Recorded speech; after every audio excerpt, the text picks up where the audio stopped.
Every so often, there's a piece of technology that lands on my desk that almost makes me feel bad for what's about to happen. Almost. This is the Samsung Galaxy Z TriFold, the culminational climax of the last 7 years worth of folding phone technology.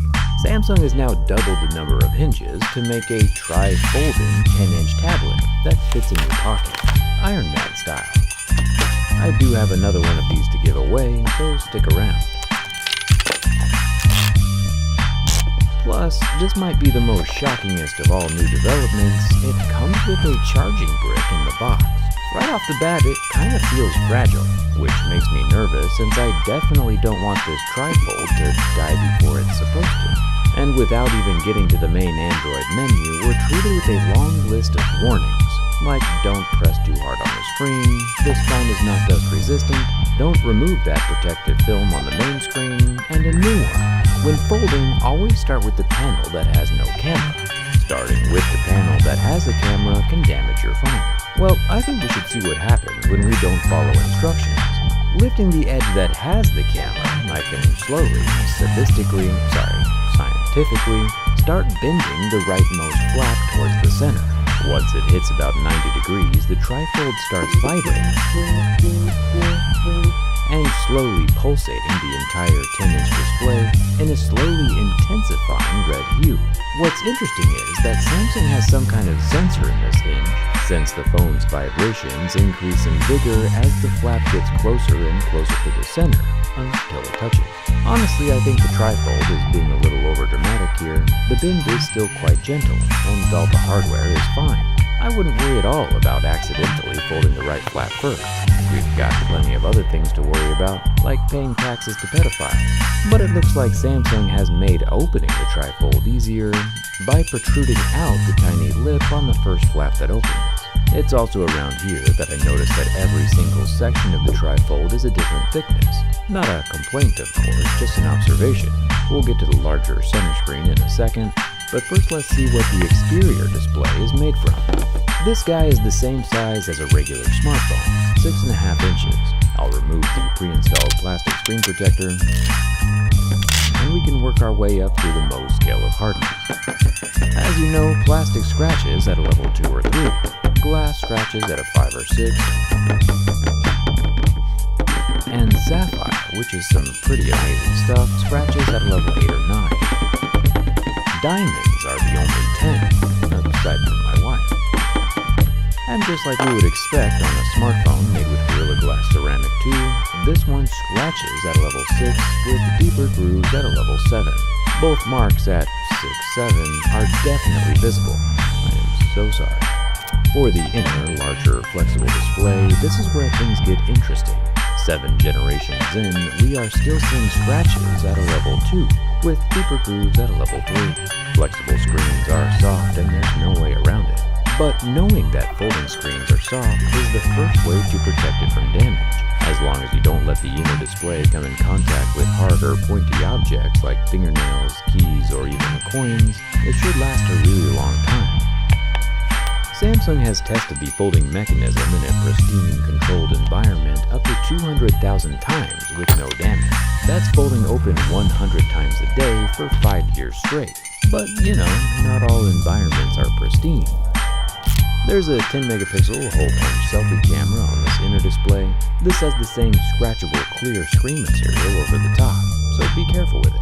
It's also very nice that the entire soft screen is protected when the TriFold is closed up tight. There's another 10-megapixel selfie camera on the front glass display, so the whole phone works just fine when it's all closed up, which is good news for later.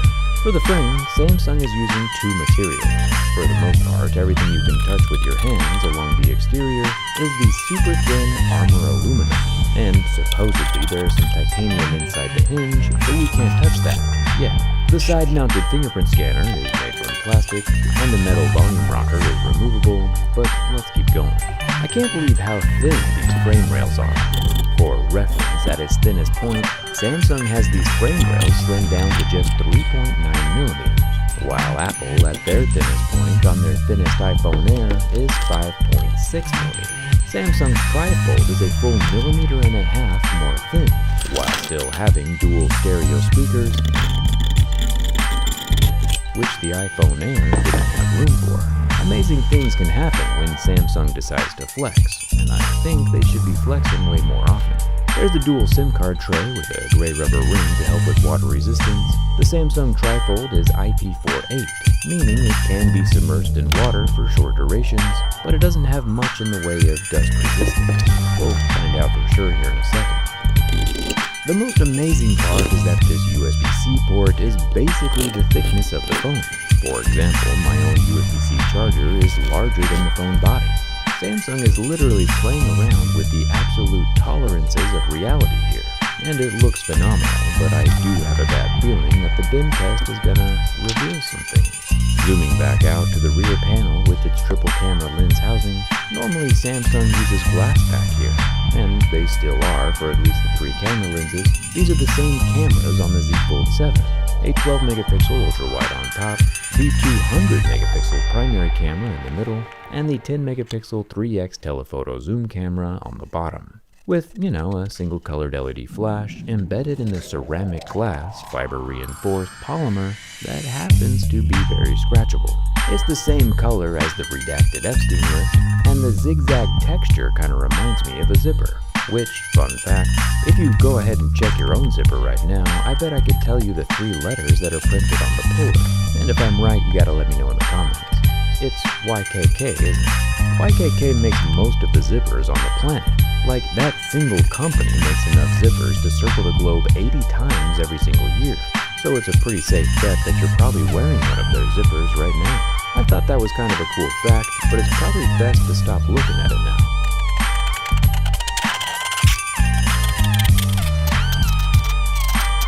The other non-screen panel is made from the same scratchable ceramic glass fiber reinforced polymer in the redacted black colorway. Personally, I'm a big fan of the fiberglass. Yeah, it scratches, but I would way rather have a scratched back panel than a cracked glass shattered panel. So I hope Samsung brings this panel material more into their mainstream line. The front screen is a 120Hz 6.5-inch 1080p 2600 nit panel that lasted about 17 seconds under the heat from my flame, before the OLED panel went kinda golden and didn't recover. I realized about here that when the Samsung TriFold is folded up, there is a very small gap all the way through the phone body, obviously so the outermost edge doesn't rub up against the soft inner screen. Definitely not a problem or anything, I just think it's really cool how Samsung put this all together. The inner 10-inch screen is the same 120Hz OLED, but it is only 1600 nits, and only lasted for about 10 seconds before the pixels burned black and did not ever recover. OLED panels are super expensive, and rumor is that replacing the middle screen alone will cost about $1,100 to replace or repair. But without it being released in the USA quite yet, we won't know for sure. If you remember from earlier, Samsung says this thing is IP48 dust and water resistant, but as you can see, and more importantly here, as soon as dust comes in contact with the TriFold, it becomes a TriFold noisy.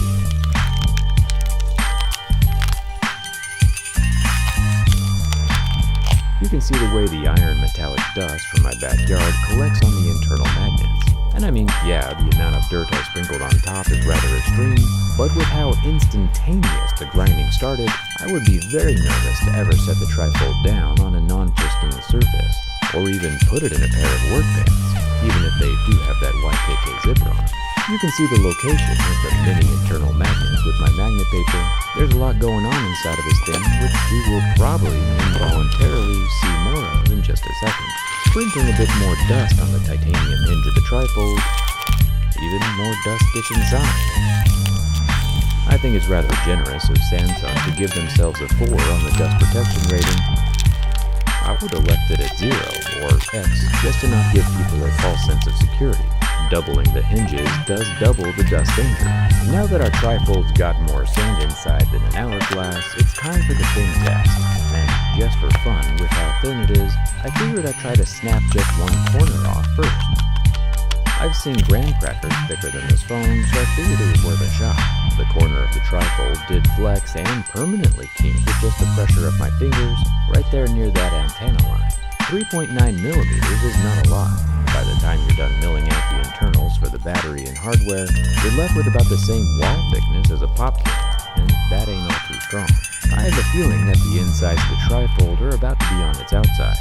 With a single bend in the wrong direction, the TriFold becomes the first Samsung ever to kick the bucket during my bend test. With the thin plastic back panels not adding any additional structural support and the antenna line splitting the armor aluminum frame, the phone just buckled. But at least now we'll be able to see the inside. Thumbs up for that.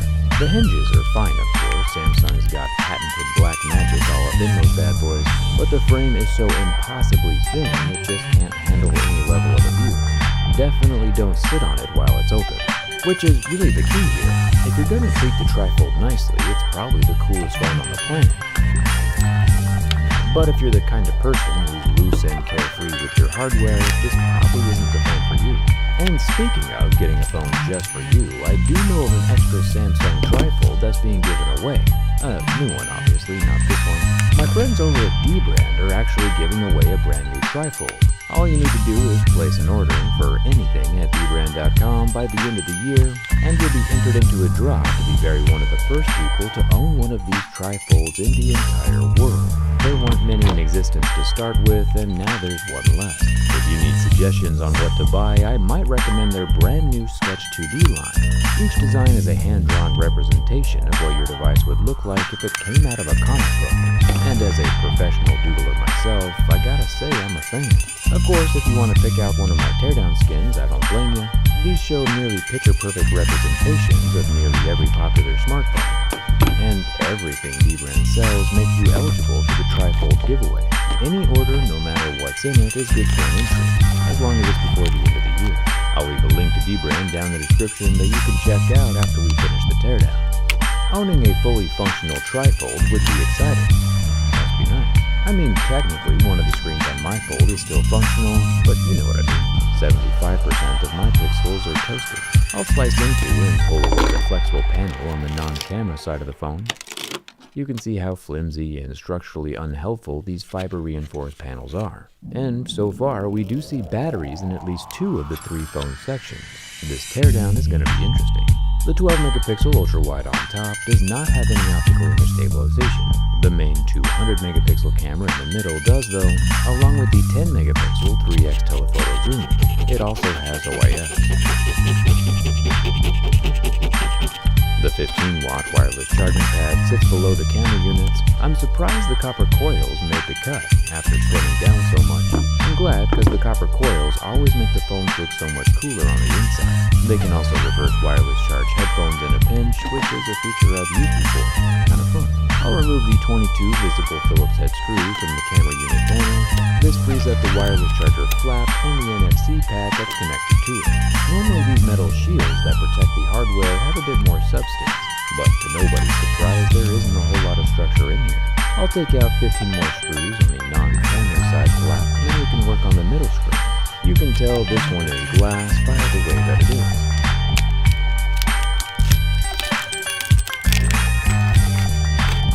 Samsung makes some of the best looking phone guts on the planet, and it's a real shame nobody gets to see this unless they've subscribed to my channel.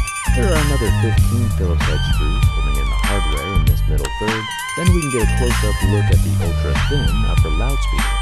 Surprisingly, even with the ultra-thin form factor, Samsung still managed to fill it up with balls. Even the lower stereo loudspeaker has more balls inside. Remember, these tiny balls help the speaker sound bigger than it actually is by giving the internal sound waves more internal surface area to reverberate off of. The main motherboard appears to be on the left side next to the camera units, but there are several daughter circuit boards in the other 2/3 as well. I'll unplug the long ribbon cables and pull out the dual SIM card tray. The goal here is to unbury the triple batteries, so we can calculate how much juice is flowing around in here. The middle section has an upper daughter board with the front-facing selfie camera still attached. Then the main board with the processor and primary cameras comes out after that.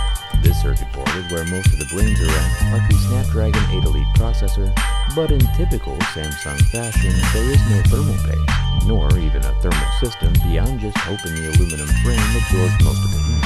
I was also about to congratulate Samsung on the continuing usage of their battery pull tabs, but as you can see, we kinda now have a new problem. The thinness of the batteries makes the pull tabs kinda worthless, and they are bending in a way that makes me extremely extremely nervous.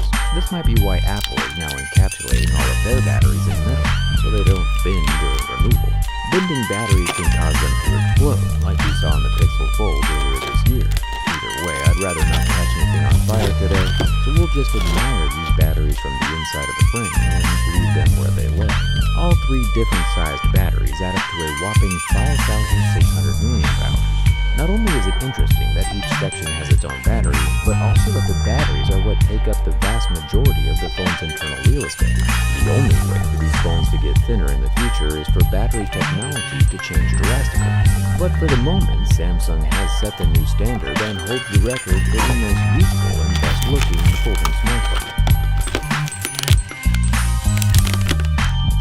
The flexible screen itself does look similar to what we always see on folding smartphones, with the metal sheet supports on the backside and metal mesh along the curvatures.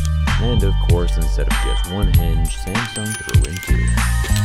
It's impressive, I'm impressed, and now you can impressively be holding one of your own soon, since any purchase you make with B-brand from now until the end of the year gives you a chance to win a Samsung TriFold of your own. Again, not this one obviously, mine's gonna take a little rest. It's a new one, and I'll leave the D-brand link in the description, and thanks a ton for watching. I'll see you around.